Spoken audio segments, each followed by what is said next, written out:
بص، هو كلنا عارفين ان اصعب كرات على حارس المرمى هي الكرات الارضيه، ولكن لما يكون عندك حارس ميزته الاولى هو التصدي للكرات الارضيه، هنا لازم نعرف ان دي موهبه مختلفه. كلنا عارفين ان قوتك كحارس على التصدي للكرات الارضيه بسهوله، ده معناه انه هيكون عندك مشاكل في اساسيات حراسه المرمى. ولكن سواء وجود المشاكل دي من عدمها عند تولدو، ده ما يمنعش انه حارس كبير وكان مظلوم اعلاميا بكل المقاييس. المهم، تولدو كان من مواليد ايطاليا 71. بدايته بقى كانت في ناشئي نادي مينتابولينتو سنه 85، واستمر معاهم سنتين لحد ما تم انضمامه لناشئي نادي اي سي ميلان، واستمر في تدرج مع مراحل الفريق لحد ما اتصعد للفريق الاول سنه 90. ولكن قله مشاركاته كان سبب في خروجه اعاره لنادي هيلاس فيرونا اللي كان بيلعب في السيريا بي ساعتها، وفعلا يقضي معاهم موسم 90 91 بدون اي ظهور له طول الموسم، وده اللي خلاه يرجع ميلان تاني. وبعد العوده في عدم وجود مشاركاته برضه يقرر يطلع اعاره لنادي تريندو، وفعلا يقضي معاهم موسم 91 92 بمشاركه شبه اساسي لدرجه انه شارك في 38 مباراه باداء كبير جدا. وده بقى اللي بيه اتاكد انه لو رجع لميلان هيلاقي مكان في التشكيله الاساسيه. وفعلا مع نهايه الموسم يرجع ميلان، ولكن يحصل العكس المتوقع وما يلاقيش فرصه، والنتيجه انه يطلع اعاره لنادي ريفانيا اللي كان بيلعب في السيريا سي. ولكن هنا بقى بدا يظهر تطور كبير في مستواه، وقدر يشارك في 31 مباراه وعمل فيهم 13 كلين شيت. ولكن مع نهايه الاعاره يحصل نفس الموقف، ولسه نادي هيتكلم معاه في انه يخرج اعاره، قال لهم لا، اما اخد فرصه كامله او اتباع بشكل نهائي. وفعلا رد فعله ده يكون سبب في قبول عرض فورنتينا اللي كان بيلعب في السيريا بي ساعتها. والحقيقه ان قرار زي ده كان القرار المثالي ساعتها، واللي هيسالني ليه هقول له هتعرف بعد دقيقتين. ما علينا، المهم فعلا تتم الصفقه وموسم 93 94 يكون الاول له في فيورنتينا، وساعتها بقى تولدو ينفجر حرفيا لدرجه انه شارك في 38 مباراه يعمل فيهم 25 كلين شيت، يعني بنسبه تتجاوز ال 70%، ودي ارقام اعجازيه بكل المقاييس. والنتيجه لده انه يكون السبب الاكبر في صعود فيورنتينا للسيريا ايه تاني. مش بس كده، ده كمان بعدها تجيله استدعاء من المنتخب في بطوله اوروبا تحت 21 سنه. وهنا بقى هنقف لسببين. السبب الاول ان ده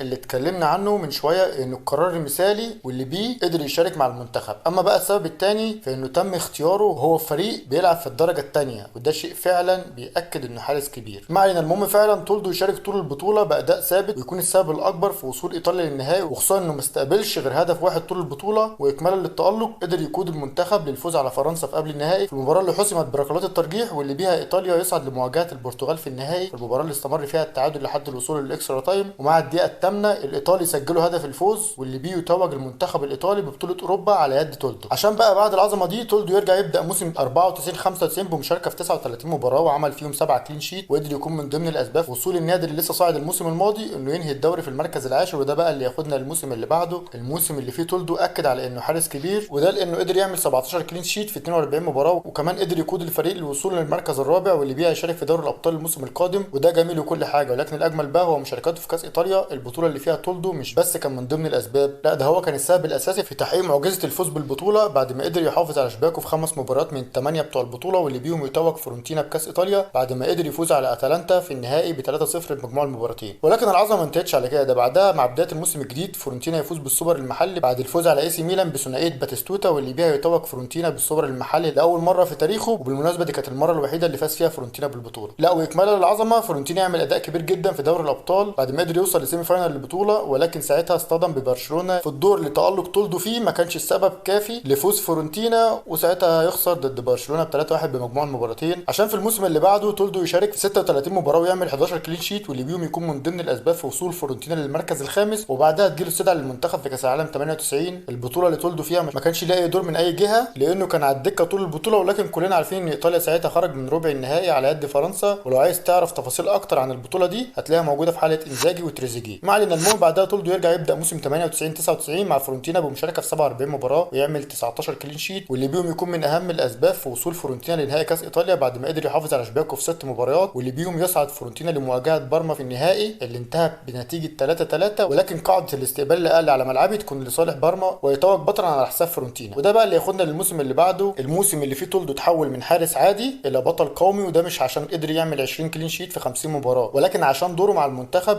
في يورو 2000، البطوله اللي فيها تولدو كان هيشارك احتياطي البوفون، ولكن بعد اصابه بوفون بكسر في الايد في مباراه النرويج الوديه قبل البطوله يخليه يلاقي نفسه الاساسي بتاع المنتخب في المباراه الافتتاحيه ضد تركيا، المباراه اللي كانت قادره تنهي مسيره تولدو بعد ما دخل فيه هدف بخروج خاطئ. ولكن ساعتها انزاجي يلحقه ويسجل هدف التقدم، وبعد اكتر من تصدي تولدو اكتسب الثقه وقدر يكون بطل البطوله بعد ما قدر يوصل مع المنتخب لنهائي البطوله بعد المباراه التاريخيه اللي كانت ضد هولندا في قبل النهائي، في المباراه اللي تولدو تالق فيها بعد احتساب ركلتين جزاء لهولندا، وتولدو يتصدى الواحده والثانيه تيجي في القائم عشان بعدها يستمر التعادل لحد الوصول لركلات الترجيح. ودي بقى التفصيله اللي فيها القدر يكلل مجهود تولدو بعد ما قدر يتصدى ل3 ركلات ترجيح، منهم واحده كانت في السماء، وكنا اتكلمنا عن المباراه دي بشكل ادق في حلقه ادجار ديفيدز هتلاقيها في القناه. مع ان المهم المنتخب الايطالي يصعد لمواجهه فرنسا في النهائي اللي اتقدم فيه ايطاليا لحد الدقيقه 93، ولكن سوء الحظ فرنسا ساعتها يسجل التعادل في الوقت القاتل والمباراه تروح للاكسترا تايم عشان يجي تريزيجيه يسجل اهم هدف له في مسيرته، وهو هدف تتويج فرنسا باللقب في اوقات كانت عصيبه جدا على تولدو وزملائه. ولكن على الرغم من ده الا ان تولدو ساعتها يفوز بافضل حارس في ايطاليا وكمان يدخل التشكيله المثالي للبطوله، والنتيجه لده ان تولدو يكون حديث الساعه في ايطاليا، والجميع توقع بانها السنه الاخيره لتولدو مع فيورنتينا. ولكن ده ما اثرش على مستواه في الموسم اللي شارك فيه في 40 مباراه، عمل 9 كلين شيت. ومع نهايه الموسم تحصل مشكله ماليه في فيورنتينا اللي النادي قال فيها انهم لو قبلوا عرض برما لتولدو هيحلوا جزء كبير من الازمه، ولكن تولدو ساعتها يرفض انه يكون بديل لبوفون، والنتيجه لده يدخل الانتر في الصفقه ويدفع نفس الرسوم وتتم الصفقه لصالح الانتر، وفعلا موسم 2001 2002 يكون الاول له معاهم واللي شارك فيه في 43 مباراه وعمل 17 كلين شيت، ويكون من ضمن اسباب استمرار انتر في المنافسه في نسخه من اقوى نسخ الدوري الايطالي، النسخه اللي انتهت مع اخر جوله واللي فيها الانتر كان متصدر ومع خسارته من لاتسيو ينزل للمركز الثالث مهديا اللقب لليوفي، وده جميل وكل حاجه. ولكن الاجمل بقى كان في الموسم اللي بعده، الموسم اللي فيه تولدو شارك في 51 مباراه وعمل 19 كلين شيت، واللي يوم قدر يكون من ضمن الاسباب في وصول الانتر لسيمي فاينال دوري الابطال بعد تالقه في مباراه فالنسيا في ربع النهائي، المباراه اللي اغلب الصحف الاوروبيه اتكلمت عن اداء تولدو فيها. ولكن كل ده يروح بعد الخروج من قبل النهائي على يد اي سي ميلان. ولكن لو اتكلمنا عن اهم لقطه له في الموسم ده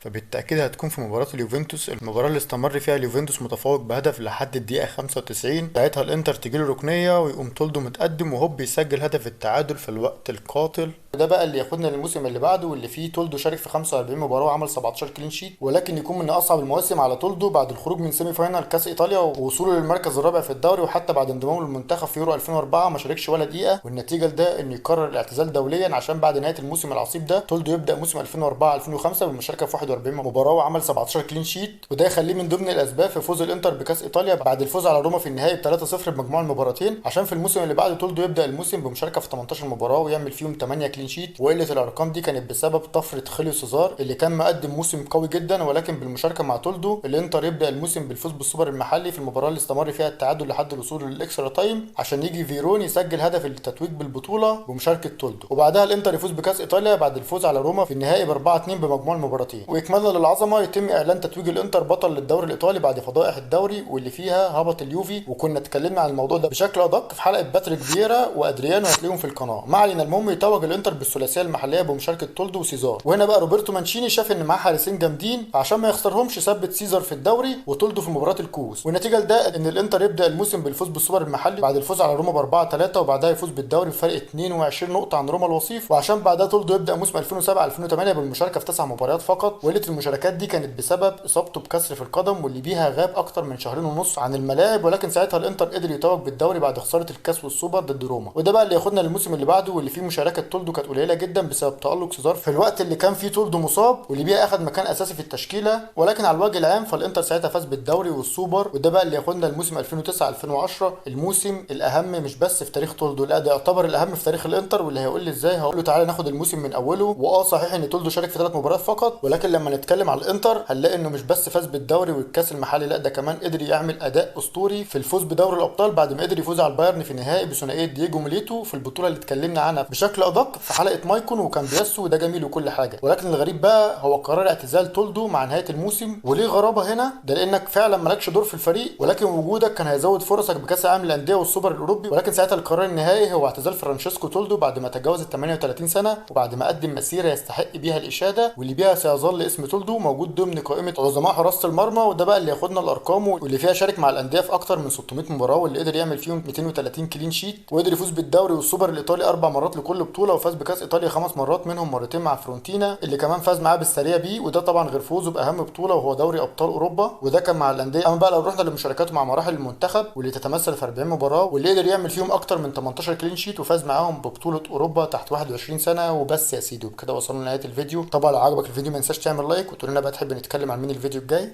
سلام.